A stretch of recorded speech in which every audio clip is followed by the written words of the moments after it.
Okay, so we're going to do the last of the iterative algorithms from week 2 here. And this one's a little trickier. It uses kind of like a different thing towards the end. But that's okay. So we got x of 0 is equal to 0. And we have x of n is equal to x n minus 1 plus n. And that's kind of our formula. So as with last time, we want to sub this in x of n. Whoops, sorry. X of n minus 2 plus n minus 1, because that's what our new n is, so we want to plus that on the end there. And then we substitute in this for that. And one thing we are going to do here is we're just going to jiggle stuff around a little bit. So I'm going to show, say, x of n minus 2, and then what we're going to say is plus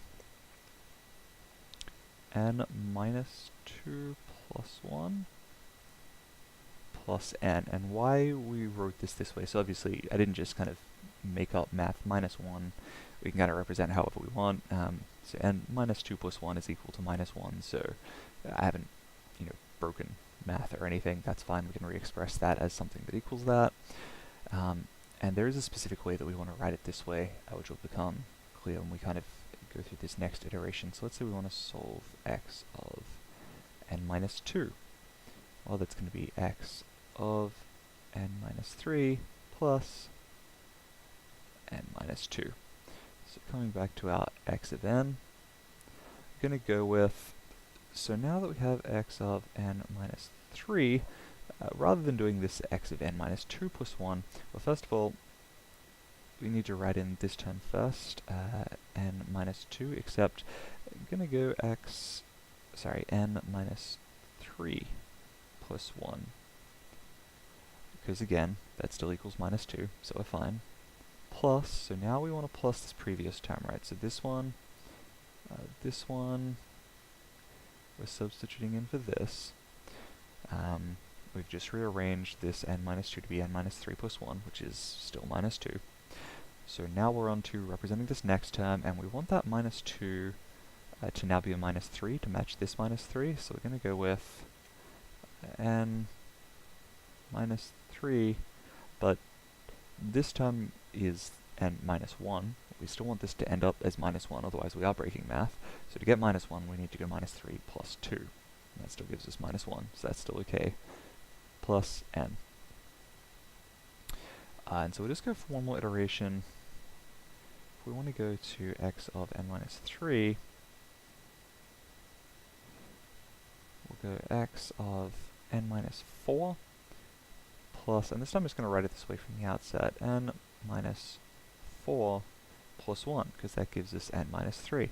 So now we rewrite the whole thing. We want to rewrite all those terms with respect to minus 4 instead of minus 3, but they need to keep their actual value, so it still needs to be essentially minus 1, minus 2, minus 3, minus 4. We're just rewriting it slightly differently. So here we've got x of n is equal to x of n minus 4, because we're doing our usual sub-in. Oops, just a little messy. Substitute that in for this. N minus 4 plus, plus n minus 4 plus 1 plus n minus 4 plus 2, because again, this minus 3 plus 1 is the same as minus 4 plus 2, plus n minus 4 plus 1, plus n. So why have we done stuff this way? It's basically all for the sole purpose of ending up with a consistent term here, I. So here we have 4, 4, 4, 4. In this previous iteration we had 3, 3, 3. So we're noticing that these are the terms that are the same every time. So what we want to do now is represent this as x of n is equal to x of n minus I plus, and this is always, every time it ends up as n minus I plus 1 plus n minus I plus 2 plus, and I'm just going to put dots here, and then it always ends in plus n, because if we see kind of the end here, we've got a plus n at the very end of the chain, plus n at the very end of the chain. That's the one we didn't rewrite, because it does always end up as plus n somewhere at the very, very end of the equation.